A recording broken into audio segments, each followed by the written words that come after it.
Assalamualaikum warahmatullahi wabarakatuh.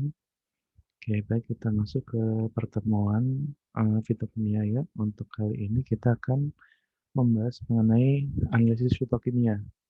Nah, untuk materi kali ini temanya adalah mengenai screening fitokimia dan pendahuluan mengenai elusidasi struktur. Oke,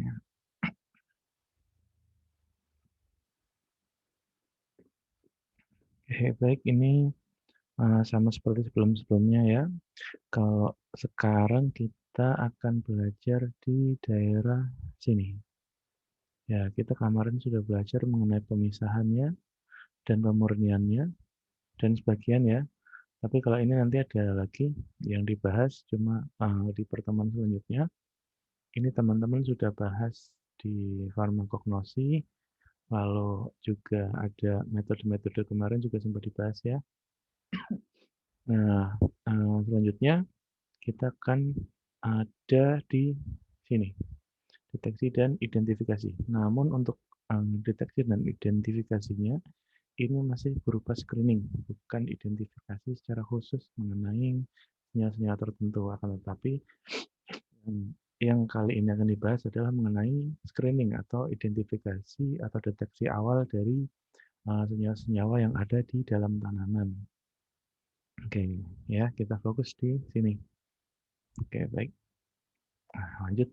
Yang pertama, sebelum kita masuk, kita harus tahu dulu apa itu tentang screening fitokimia. Pertama, dasarnya. Jadi kalau ya teman-teman sudah tahu, sudah rahasia umum bahwa keanekaragaman tumbuhan itu itu ya sangat tinggi, khususnya di Indonesia dan beberapa negara tropis yang uh, varietas tumbuhannya itu sangat-sangat luar biasa banyak. Nah, dengan keanekaragaman ini beserta juga kalau kita tahu kandungan senyawa yang ada di dalam tumbuhan itu sangat kompleks ya. Kita nggak mesti kita hanya menemukan 10 macam senyawa, mungkin bisa lebih dari itu, mungkin banyak sekali senyawa di dalamnya, tidak seperti obat-obatan yang biasa ya. Kalau kita punya tablet formulasi paracetamol, isinya paracetamol, misal ada lubrikannya, ada zat pengisinya kayak amilum, penghancurnya, dan perasa dan lain-lain itu paling cuma berapa dan kita bisa dengan agak mudah ya, untuk menganalisis. Namun kalau kita bicara mengenai tumbuhan itu, selain isinya tuh nggak jelas, maksudnya dalam tanda kutip banyak sekali komponen-komponen di dalamnya juga kita tidak bisa secara serta-merta uh, apa namanya ya, uh, oh ini sifatnya seperti ini enggak. Kadang-kadang kita menemukan suatu senyawa-senyawa dalam tanaman yang ada ciri khas tertentu. Misalkan untuk mengekstraksi senyawa ini tidak boleh ada panas sehingga dia menimbulkan musilagonya menjadi apa namanya? Ada zat-zat tertentu yang menyebabkan dia menjadi mengental sehingga mengganggu proses ekstraksi. Ada juga senyawa-senyawa dalam tumbuhan yang dia tidak tahan panas sehingga proses ekstraksinya tidak boleh menggunakan pemanasan dan sebagainya. Nah, disinilah kita disinilah kita tahu bahwa dalam tumbuhan itu uh, sangat kompleks gitu ya. Itu berekstraksinya, belum lagi nanti identifikasi dari tumbuhan tersebut. Maka itu semua merupakan proses yang sangat-sangat kompleks dan tidak sederhana yang kita pikirkan. Nah, oleh karena itu, ketika teman-teman mendapati suatu tanaman dan ingin tahu lebih dalam, sebelum masuk ke proses identifikasi senyawa di dalam tanaman tersebut, maka kita perlu lakukan screening awal. Artinya kita melakukan pengujian yang tidak langsung mengarah ke yang lebih dalam, tapi kita tahu awalannya, oh kira-kira di dalam sini ada apa aja sih, ada golongan senyawa apa, sebelum kita langsung nembak di contohnya flavonoid apa gitu, seperti itu misal. Nah, sebelum kita masuk ke identifikasi tadi, maka kita harus lakukan suatu analisis pendahuluan atau screening ya.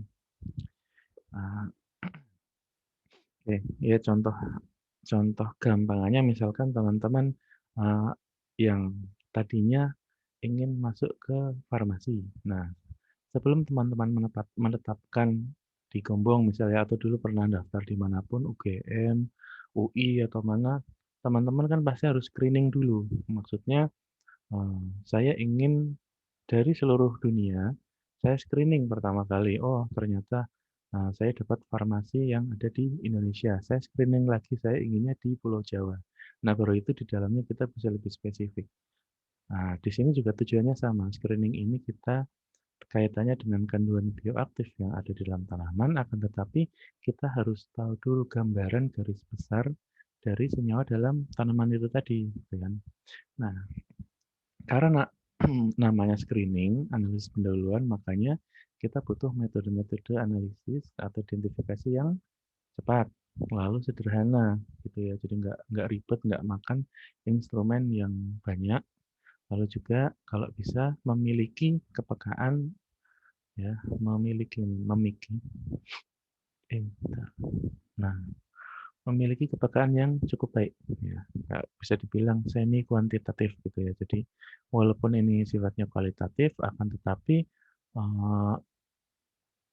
ini sudah bisa memberikan gambaran secara lebih baik gitu, dengan kepekaan yang cukup baik untuk mengidentifikasi golongan-golongan senyawa yang ada dalam tanaman.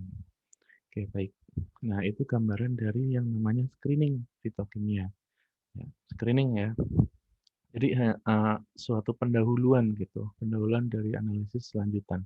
Kalau kita lihat garis besar atau gambaran besar dari suatu analisis fitokimia atau analisis yang kita lakukan pada tumbuhan, maka screening fitokimia itu yang di lingkar hijau atas ini merupakan suatu tahapan awal dari analisis-analisis yang akan kita lakukan ke dalam terhadap tanaman tadi ya. Nah, disinilah di fase awal inilah screening fitokimia itu berperan, gitu ya.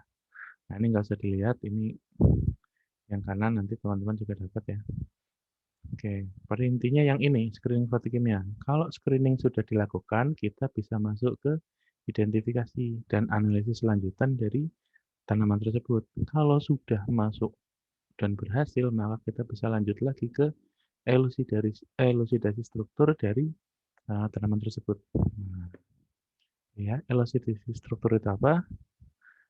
Gampangannya, jadi kalau di sini kita cuma tahu golongan senyawanya, nah terus mungkin di sini flavonoid gitu ya, misal atau apapun, misalnya senyawa X, golongan senyawa X. Lalu diidentifikasi ini kita bisa tahu, oh termasuk dalam golongan apa namanya ya, memiliki cincin benzen ataupun ini kira-kira senyawa yang masuk golongan flavonoid, akan tetapi di sini ada ciri lain seperti ya tadi punya cincin benzen 2 misalkan, terus ada ciri-ciri apa lagi. Nah,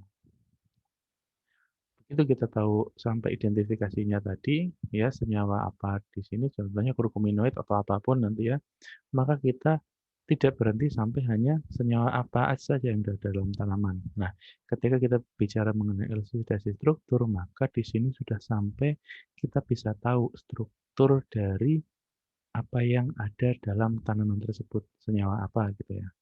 Nah, untuk sampai ke sini juga nggak apa namanya, nggak sederhana karena proses tadi ya, kita kembali sedikit.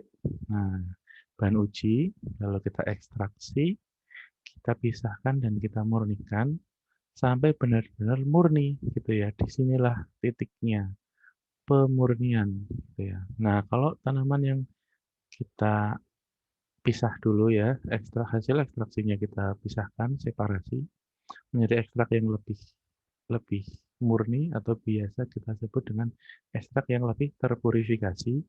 Setelah itu kita juga terus isolasi, isolasi, isolasi sehingga kita dapatkan suatu isolat target yang ingin kita identifikasi. Yang isolat ini mungkin saja atau secara penelitian ternyata memiliki efek. Nah, kita dapat isolat A yang isinya kita kondisikan atau kita dapatkan di situ hanya ada satu senyawa dengan kemurnian mungkin ya sekitar 90% ke atas, tidak mungkin 100% ya. Nah, tapi kita bisa mengambil dan memurnikan suatu senyawa dari tanaman dengan kadar hingga 99% misal ya. Nah, setelah kita dapat isolat yang murni tadi, maka bisa kita lakukan elusidasi struktur, gitu ya. Nah, ya jadi tadi ya, kita udah lakukan screening, kira-kira apa sih di dalamnya? Kalau worth it, lanjut ya, ketika kita isolasi ya. Di sini ekstraksi ya, ekstraksi. Nah, lalu worth it, kita lanjutkan isolasi, isolasi. Nah, isolasi terus. Nah, kita identifikasi dan analisis. Oh, di dalam senyawa atau isolat yang kita punya, hasil isolatnya itu sudah satu senyawa atau belum. Ternyata setelah diidentifikasi, ternyata masih ada campurannya, pengotornya mungkin ada 2, 3 senyawa. Kita isolasi lagi, kita murnikan lagi sehingga kita dapatkan isolat yang murni. Oke, benar-benar hanya ada dalam tanda kutip hanya ada satu senyawa yang ada dalam isolat tersebut. Nah, setelah kita dapatkan ini, maka kita lakukan elusidasi struktur untuk mengetahui struktur dari senyawa isolat yang kita peroleh. Oke ya. Nah, gambarannya kayak tadi. Nah, nah, untuk elusidasi struktur ini nanti kita juga tidak bisa lepas dengan 4 hal ini, ya. Spektra UV vis atau spektrofotometri UV visible, lalu ada juga dengan spektrofotometri inframerah, ada juga nanti NMR, ya Nuclear Magnetic Resonance, resonansi magnetik inti, inti dari suatu atom ya. Di sini biasanya kita pakai H dan C, itu kebanyakan. Nah, yang lalu selanjutnya spektrometri massa. Nah, ini nanti kita dapatkan di belakang ya. Saya kasih pendahuluannya di belakang. Oke. Juga mungkin tidak terlalu dalam karena kita hanya punya pertemuan sedikit untuk elusidasi struktur. Karena sejujurnya kalau yang kita bahas mengenai elusidasi struktur itu nggak cukup ini apa ya, satu SKS, 2 SKS butuh lebih. Ya, ya karena memang tidak bisa sesimpel itu untuk membahas mengenai elusidasi struktur. Tapi pada intinya semoga nanti bisa dengan waktu yang singkat bisa ini ya, bisa uh, deliver ke teman-teman bisa lebih paham gitu. Oke, baik. Nah, ini nanti dibaca aja ya. Oke, ini nanti silakan dibaca sendiri bisa, tapi pada intinya ya kayak gini lah ya. Dasar, tujuan utama, metode. Nah, ini yang lebih lengkap gitu.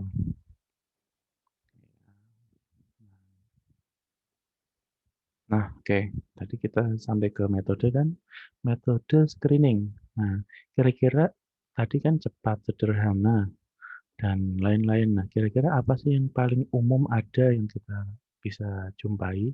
Nah, ada beberapa macam, tapi paling umum kita biasa menjumpai reaksi yang berhubungan dengan presipitasi atau pengendapan, lalu reaksi yang berhubungan dengan perubahan warna dari suatu sampel yang kita ini ya, ingin kita uji.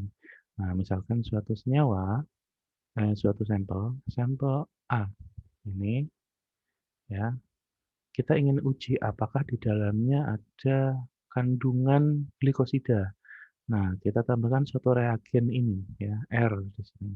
Sehingga hasilnya, oh ternyata ada endapan yang kita kendaki. Endapannya warna apa? Misalkan kalau warnanya merah berarti cocok, sesuai. Artinya tidak bisa kita bilang di dalam situ ada glikosida. Misalkan ya, misalkan senyawanya glikosida. Nah, tapi kita bisa bilang secara screening kimia, secara screening fitokimia tadi, kita bisa menyimpulkan bahwa tahap awal analisa itu menunjukkan di dalam tanaman tersebut terhadap senyawa dengan golongan glikosida. Nah, glikosida apa? Yaitu kita perlu identifikasi lebih lanjut. Tuh. Juga misalkan flavonoid atau lain-lain. Nah, ini juga ya. Nah, contohnya yang sampel tadinya warnanya hijau, ketika kita kasih reaksi, maka dia akan berubah menjadi warna merah. Misalkan ya, cocok ini. Lalu ini ya sama, pokoknya ini perubahan warna terjadi. Nah, ini presipitasi. Jadi sering kali seperti ini ya. Nah, sebagai contoh, contohnya gini ya, ini saya berikan contoh, eee, ada banyak sih, ada alkaloid contoh ya, screening glikosida, lalu ada flavonoid, steroid gitu ya. Ini saya ambil dari bukunya ini, teman-teman juga bisa searching dan baca ini. Oke, ini juga ya dari buku ini. Perintinya contoh, contoh kita melakukan suatu screening fitokimia dari suatu sampel tanaman gitu ya. Nah, tadi kita kembali yang awal ya, kita sudah dapat ini di sini ya. Ekstrak dulu ya di sini, hasil ekstraksi ya. Entah sudah kita pisahkan tahap awal atau sudah sampai isolat, tapi pada intinya kan kita habis ekstraksi ya, kita punya sampel tuh, ekstrak yang kita peroleh tuh. Atau nanti teman-teman isolat kasar misalnya itu boleh. Nah, terus kita ingin tahu senyawa tujuan kita di dalam tanaman tersebut adalah alkaloid atau glikosida gitu ya. Kita ingin tahu di dalam tanaman ini ada nggak sih alkaloidnya, ada nggak sih glikosidanya. Maka kita punya suatu sampel dari tanaman tadi ya, ekstraknya.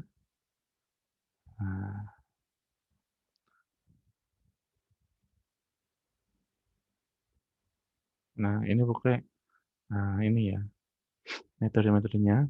Nah, kita kasih uji sesuai dengan, ini, apa namanya, metode yang ada di, ini, apa namanya, metode yang ada di, yang sudah established gitu ya. Di sini contohnya uji Meyers untuk menguji adanya alkaloid pada tanaman, golongan senyawa golongan alkaloid. Lalu uji Born-Traeger yang di sini kita ingin melihat adanya satu glikosida.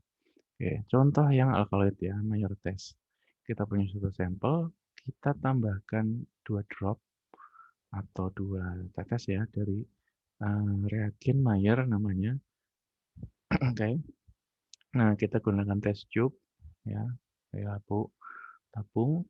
Lalu setelah kita tambahkan, kita ingin tahu kalau di dalam alkaloid itu terbentuk creamy precipitate yang warnanya white, yang putih ya putih agak kekrimi-krimian yang itu berupa endapan. Nah, disitulah kita bisa simpulkan secara awal bahwa di dalam sampel yang kita punya itu ada senyawa golongan alkaloid. Cocok gitu ya. Nah, kalau yang muncul hanya putih tetapi tidak terjadi endapan, maka kita nggak bisa simpulkan ya, karena di sini harus precipitate. Bisa simpul mungkin senyawanya terlalu kecil atau mungkin memang ada positif palsu, artinya harusnya bukan alkaloid, akan tetapi hasil pengujian yang kita berikan, apa namanya, yang hasil hasil pengujian yang kita dapatkan ternyata mirip seperti itu. Padahal sebetulnya di dalamnya bukan alkaloid gitu. Itulah yang dinamakan positif palsu.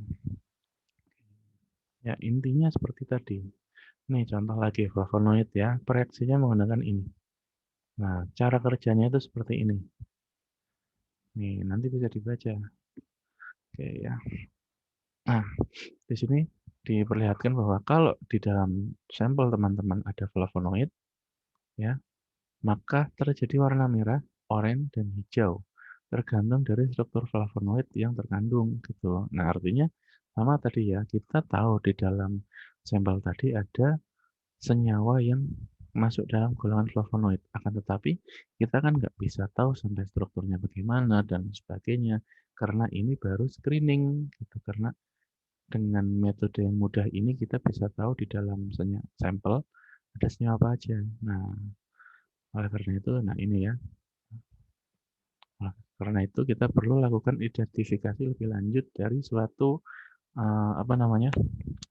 Suatu senyawa yang ada dalam tanaman tersebut gitu. Nah, jadi ini kan teman-teman sudah mulai cukup paham ya mengenai screening fitokimia. Bedanya dengan analisis yang sudah sampai tahap identifikasi, bedanya ya kalau tadi kita cuma lihat seperti ini ya. Nah, ini contohnya. Nah, ini ada contoh penelitian. Nah, phytochemical screening of antibacterial activity bla bla bla bla bla. Ini Clove of Colanitida. Nah, dari tanaman ini ya, kita ingin screening fitokimia. Ternyata di dalam tanaman tersebut ada polifenol ya, positif. Ini metodenya. Ya, ini saya ambil dari sumbernya nih, Ngupayu 2016. Lalu ada juga flavonoid. Lalu, nah ini perlu analisis lebih lanjut. Ada alkaloid gitu, ada yang negatif, ada yang positif. Lalu ada saponin, saponosid maaf, ada tanin gitu ya. Nah, tidak ada antosian, tidak ada mucilago, nah, tidak ada steroid. Nah, kalau misalkan kita tanaman yang kita inginkan di sini kita nyari steroidnya, artinya teman-teman lanjut nggak untuk mengidentifikasi tanaman ini? Kira-kira tidak ya, karena di sini nggak ada steroidnya. Nah, udah capek-capek sampai metode identifikasi steroid, steroid ini, steroid ini. Lah, nek di dalamnya nggak ada, yang ngapain dilanjut gitu ya. Begitu juga yang lain-lain gitu. Nah, contohnya ini ya, Artemisia annua. Ini ya, kita punya metode metode untuk screening tadi ya, alkaloid gitu. Nah, di tanaman ini ternyata tidak ada alkaloidnya. Lalu misalkan saponin nggak ada, nih ya, ada terpen, ada sterol, nggak ada tanin. Nah, pertanyaannya, kalau teman-teman ingin mencari tanaman, contohnya ya, misalkan tanin yang digunakan misal untuk anti diare, misal ya. Nah, teman-teman itu mencari suatu tanaman yang fungsinya ingin teman-teman lakukan sebagai anti diare dan eh, salah satu senyawa yang teman-teman targetkan atau wah kira-kira mungkin saya cari yang ada taninnya nih untuk astringen gitu ya. Nah, terus teman-teman ambillah Artemisia ya dari ini ya Artemisia annua. Nah, ternyata setelah diuji di situ nggak ada taninnya gitu. Nah, inilah fungsi dari screening fitokimia. Kalau teman-teman nggak lakukan screening, yo mubazir kalau teman-teman lanjutkan karena memang nggak ada. Ya walaupun mungkin nanti ada ini ya, ada misalkan berefek mungkin bukan karena taninya, mungkin karena senyawa yang lain mungkin di sini atau di sini atau di sini kita nggak tahu kan. Tapi di sinilah kita bisa lakukan evaluasi awal. Saya lanjut nggak gitu. Nah, pengetahuan saya untuk sampai ke sana sudah cukup belum gitu. Intinya seperti itu. Dan juga sama ya, ini ada penelitian lagi yang melakukan screening fitokimia. Jadi ini hal yang wajar di penelitian-penelitian. Oke, teman-teman. Nah, saya tidak rincikan metode-metode tadi ya, Mayer cuma ini Myers, Poundtraker, terus ada dengan bereaksi ini, bereaksi ini. Nah, ternyata banyak sekali metode yang kita bisa cari untuk melakukan screening fitokimia terhadap senyawa-senyawa tertentu ya ini. Nah, nah ini indikatornya. Misalkan jika terjadi ini, maka hasilnya ada isinya senyawa yang kita kendaki gitu ya. Ada nih metodenya banyak gitu. Nah, gitu. Sedangkan contoh yang saya berikan tadi hanya 2, 3 aja. Padahal sebenarnya banyak sekali ini ya. Ini juga, ya kan? Banyak kan tuh. Nah, ini tesnya, screeningnya. Oke. Nah, oleh karena itu, yang ingin saya tekankan di sini ke teman-teman bahwa yang penting teman-teman tahu apa itu screening fitokimia. Ini yang paling penting ya. Screening. Yang kedua, teman-teman juga tidak perlu dalam tanda kutip menghafalkan begitu banyak. Akan tetapi ya untuk yang mayor ya lama-lama hafal itu dianjurkan bagus kalau teman-teman bisa lebih hafal yang umum untuk screening fitokimia ya, contohnya yang untuk alkaloid, flavonoid, polifenol, tanin dan sebagainya, steroid, terpenuhi itu bagus gitu ya kalau teman-teman bisa hafal. Akan tetapi banyak sekali uji-uji yang ada, nah seperti ini ya, mucilago gitu-gitu. Ya, ya tidak hafal pun tidak masalah gitu, cuma Kalau teman-teman hafal itu akan lebih bagus. Nah, kenapa saya hanya kasih beberapa contoh saja? Karena saya ingin teman-teman bisa menyusun sendiri. Kalau nanti teman-teman penelitian, teman-teman juga harus mencari metode yang bisa dilakukan untuk penelitian teman-teman. Dalam hal ini contohnya alkaloid tadi ya, metodenya Mayer. Nah, prosedurnya seperti apa, hasil yang dikehendaki seperti apa, dan teman-teman juga harus tahu referensinya dari mana gitu kan, metode tadi. Ya kalau misal nggak bisa nemu referensi yang aslinya, minimal referensi yang reputable, jurnal-jurnal yang bereputasi yang menggunakan metode tersebut. Nah, gitu.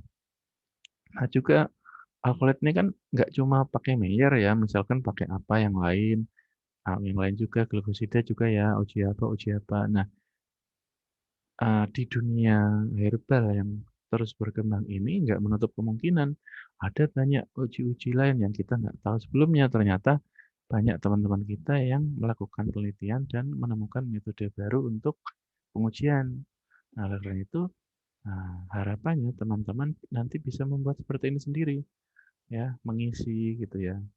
Kira-kira apa, dan ketika teman-teman nanti lakukan penelitian, tinggal pakai, "Oh, saya mau lihat alkaloid, pakai metode mana ya?" Gitu. Oke, nah ini sedikit contoh beberapa metode yang bisa kita lakukan ini ya. Nah, ini metodenya. Ini golongan senyawa yang ingin kita uji yang warna oranye. Nah, ini contoh-contoh aja kan, tapi tidak semuanya ada di sini ya, banyak sekali yang belum masuk sini. Oke kan, tapi ini contohnya alkaloid, ada Mayer, ada Wagner, alhamdulillah. Ya ada metode-metode banyak di sini. Oke, oke, baik. Nah, kalau tadi screening kimia, lalu kita nanti akan lanjut di LCDC struktur ya. Oke.